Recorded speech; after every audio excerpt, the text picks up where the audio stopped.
Bismillahirrahmanirrahim. Dear listeners and students, Assalamu alaikum. Welcome all of you after the summer break. I hope you all will be fine. Before summer break, we have completed our topic Cabinet Mission Plan 1946. We are going to start our next topic, that is Direct Action Day. What was Direct Action Day? When Cabinet Mission Plan was failed and Congress and Muslim League did not approve the suggestions of Cabinet Mission, Quaid-e-Azam Muhammad Ali Jinnah announced that we are going to celebrate Direct Action Day that was celebrated on 16th August 1946.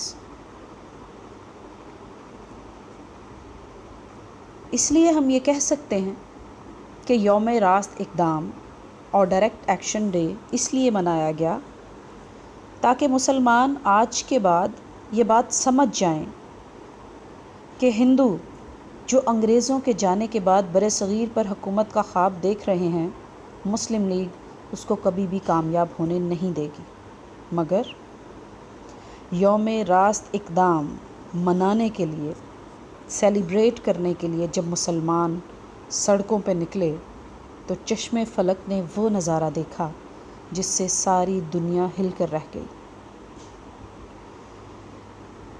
دنیا نے دیکھا کہ جب مسلمان اس day کو celebrate کرنے کے لیے باہر نکلا تو ہندوؤں نے بھی ظلم کی انتہا کر دی۔ اس کا اندازہ ہم اس بات سے لگا سکتے ہیں that only in Calcutta city there were 4,000 casualties. 4,000 لاشیں ایسی تھیں جو بے گور و کفن پڑی تھیں، مگر سب یہ جانتے تھے کہ یہ خون رائے گا نہیں جائے گا، بلکہ یہ خون پاکستان کے ننھے پودے کی آبیاری کے لیے بہت ضروری ہے۔ اس ایکشن کے بعد ہندو اور انگریز حیران ہو گئے اور انہیں سمجھ آ گیا کہ پاکستان بنائے بغیر کسی صورت کوئی تیسرا راستہ ممکن نہیں ہے۔ ہندوستان کی تاریخ میں ہونے والا اگلا اہم ایونٹ انٹرم گورنمنٹ یا عبوری حکومت کا قیام تھا۔ اب جب کابینہ مشن کی تمام تجاویز کو کانگریس نے مسترد کر دیا تو انگریز کو اپنا وعدہ پورا کرنا تھا، کیونکہ انگریز کابینہ مشن میں یہ اعلان کر چکے تھے کہ جو بھی سیاسی جماعت ان تجاویز کو تسلیم کرے گی اس کو آئندہ بننے والی عارضی عبوری حکومت یا پھر انٹرم گورنمنٹ کا پارٹ بنایا جائے گا۔ کانگریس کے ان تجاویز کو مسترد کرنے کے بعد کانگریس کا عبوری حکومت میں شامل ہونے کا کوئی جواز نہ رہا، مگر انگریزوں نے اپنے ہی وعدے کی خلاف ورزی کرتے ہوئے مسلم لیگ کے ساتھ ساتھ کانگریس کو بھی اس عارضی یا عبوری حکومت کا حصہ بننے کے لیے منا لیا۔ اس عبوری حکومت میں یہ کہا گیا کہ تمام افراد کا تعلق ہندوستان سے ہوگا، جن میں 6 ہندو اور 5 مسلم نمائندے شامل ہوں گے۔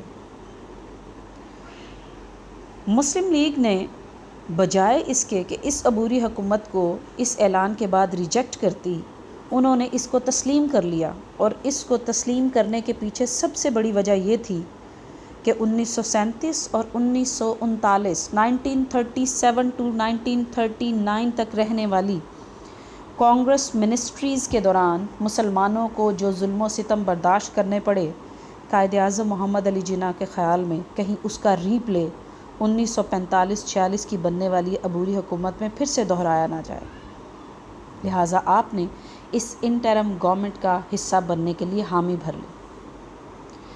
اس عبوری حکومت میں، اس انٹرم گورنمنٹ میں جن مسلمان رہنماؤں کے نام چنے گئے ان میں لیاقت علی خان کو وزیر خزانہ، عبدالرب نشتر کو کمیونیکیشن منسٹر، آئی چندریگر کو، جن کا پورا نام ابراہیم اسماعیل چندریگر تھا، انہیں منسٹر آف ٹریڈ بنایا گیا۔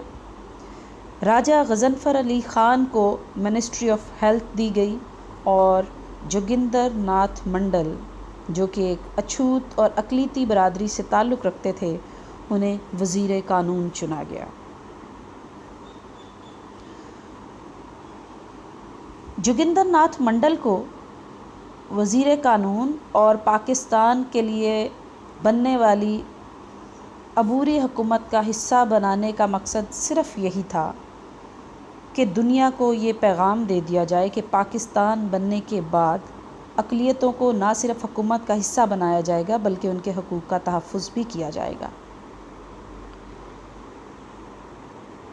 برطانیہ نے 20 فروری 1947 کو یہ اعلان کر دیا کہ حکومت جون 1948 تک اقتدار منتخب نمائندوں کے حوالے کر دے گی۔ وہ منتخب نمائندے وہی تھے جو 1945-46 کے انتخابات میں کامیاب ہوئے تھے۔ یوں آہستہ آہستہ پاکستان کا قیام قریب سے قریب تر ہونے لگا۔ اس دوران حکومت ہندوستان نے لارڈ ماؤنٹ بیٹن کو وائسرائے ہندوستان تعینات کر کے ہندوستان روانہ کیا، کیونکہ لارڈ ویول بحیثیت وائسرائے ناکام رہا۔ شاید لارڈ ماؤنٹ بیٹن کی تقرری پاکستان کے لیے بہت اچھا شگون ثابت نہ ہوئی، کیونکہ lord Mount beaten Quaid Azam محمد علی جناح اور مسلم لیگ سے خواہ بیر رکھتا تھا۔ لارڈ ماؤنٹ بیٹن کا تقرر کانگریس کے لیے ایک بہت بڑی کامیابی یا خوشخبری ہو سکتا تھا۔ 3 جون 1947 کا منصوبہ پیش کیا گیا اور برصغیر کی تقسیم کا اعلان کیا گیا، جس میں اس بات کا فیصلہ کیا گیا کہ 14 اگست 1947 تک اقتدار ہندوستان کے نمائندوں کے حوالے کر دیا جائے گا۔ 3 جون 1947 کے پلان میں ایک شق یا ایک پوائنٹ یہ بھی تھا کہ پنجاب اور بنگال کی اسمبلیوں کے ہندو، کیونکہ یہ 2 صوبے ایسے تھے جہاں ہندو اور مسلمان تقریباً آدھی آدھی اکثریت کے ساتھ موجود تھے، انہیں کہا گیا کہ پنجاب اور بنگال کی اسمبلیوں کے ہندو اور مسلم اراکین کے اجلاس الگ الگ ہوں گے، اور یہ بھی فیصلہ کیا گیا کہ ان دونوں صوبوں کو حد بندی، یعنی جب باؤنڈری کمیشن بنے گا تو تقسیم کر دیا جائے گا۔ جو حصہ مسلم میجورٹی ہوگا وہ پاکستان کے حوالے کر دیا جائے گا، اور پنجاب اور بنگال کے جس حصے میں نان مسلم کمیونٹی زیادہ ہوگی وہ ہندوستان کو دے دیا جائے گا۔ سندھ اسمبلی کثرت رائے سے صوبے کے مستقبل کا فیصلہ کرے گی۔ صوبہ سرحد اور سلہٹ کے عوام پاکستان یا بھارت میں شمولیت کا فیصلہ استصواب رائے کے ذریعے کریں گے۔ بلوچستان میں چونکہ ابھی اسمبلی نہیں بنی تھی، اس لیے کہا گیا کہ وہاں پر موجود شاہی جرگہ یہ فیصلہ کرے گا کیا وہ پاکستان کے ساتھ شامل ہونا چاہتا ہے یا ہندوستان کے ساتھ۔ ایونچولی وہ ڈے آ پہنچا اور سندھ اسمبلی نے، بلوچستان کے شاہی جرگے نے اور صوبہ سرحد نے پاکستان کے ساتھ شامل ہونے کا فیصلہ کیا۔ اس دوران انڈین انڈیپینڈنس ایکٹ 1947 منظور کیا گیا، جسے برطانوی پارلیمنٹ نے 18 جولائی 1947 کو اپروو کر لیا، اور ہندوستان کو 2 آزاد ریاستوں پاکستان اور ہندوستان میں ڈیوائیڈ کر دیا گیا۔ ریڈ کلف ایوارڈ، سر سیرل ریڈ کلف کو حد بندی کمیشن کی سربراہی کا کام سونپا گیا۔ تو سب سے پہلے پنجاب اور بنگال، جو رقبے کے اعتبار سے، آبادی کے اعتبار سے بہت بڑے صوبے تھے، ان کی تقسیم کا کام سونپا گیا، جس میں پنجاب کی حد بندی کے لیے پاکستان کی طرف سے جسٹس محمد منیر اور جسٹس دین محمد کو شامل کیا گیا، جبکہ بھارت کی طرف سے جسٹس مہر چند مہاجن اور جسٹس تیجا سنگھ کو شامل کیا گیا۔ یہ تمام لوگ ہائی کورٹ کے ججز تھے۔ بنگال کی حد بندی کے لیے پاکستان کی طرف سے جسٹس ابو صالح محمد اکرم اور ایس اے رحمان، جبکہ بھارت کی طرف سے سی سی بسواس اور بی کے مکھرجی کو اس حد بندی کمیشن کا نمائندہ بنایا گیا۔ تقسیم کے وقت وائس رائے نے اور اس کے عملے نے کانگریس سے گٹھ جوڑ کی اور حد بندی کا فیصلہ یوں کیا کہ ریڈ کلف کو صرف ایک سائن کرنے والی مشین کے طور پر استعمال کیا گیا۔ وہ علاقے انڈیا کو دیے گئے جس کا فیصلہ خود کانگریس نے کیا، لیکن مسلم لیگ کی رائے کا احترام نہیں کیا گیا۔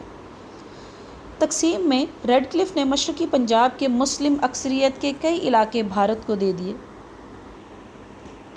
ایک طرف پاکستان کو ستلج، بیاس اور راوی کے پانی سے محروم کر دیا گیا اور یہ تینوں دریا انڈیا کے ہاتھ میں چلے گئے، جبکہ دوسری طرف بھارت کی سرحد کو کشمیر کے ساتھ ملایا گیا اور اس کے لیے گرداسپور کا علاقہ انڈیا کے حوالے کر دیا گیا۔ گرداسپور کا یہ علاقہ انڈیا کو دینے کا ایک ہی مقصد تھا تاکہ براہ راست زمینی رسائی انڈیا کو مقبوضہ کشمیر تک حاصل ہو جائے۔ یوں کشمیر کا مسئلہ اسی وقت ایسے بنا دیا گیا کہ آج تک دونوں ملکوں کے درمیان سب سے بڑا دشمنی کا باعث ہے۔ ریڈ کلف کی اسی ناقص منصوبہ بندی کے باعث آج بھی ہندوستان اور پاکستان جنگ کے دہانے پر کئی بار کھڑے ہو چکے ہیں، لیکن آخرکار ڈان آف فریڈم طلوع ہوا۔ 14 اگست 1947 یعنی 27 رمضان المبارک کو پاکستان دنیا کے نقشے پر ابھرا اور 15 اگست 1947 کو انڈیا ایک آزاد ریاست کی حیثیت سے دنیا کے نقشے پر نمودار ہوا۔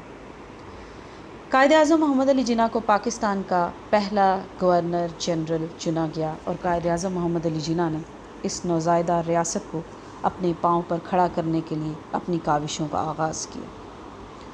وہ کاوشیں کیا تھیں؟ قائد اعظم محمد علی جناح نے پاکستان کو استحکام فراہم کرنے کے لیے کیا کام سر انجام دیے؟ انشاءاللہ اگلی کلاس میں ہم اس کا جائزہ لیں گے۔ اپنا بہت خیال رکھیں۔ اللہ حافظ۔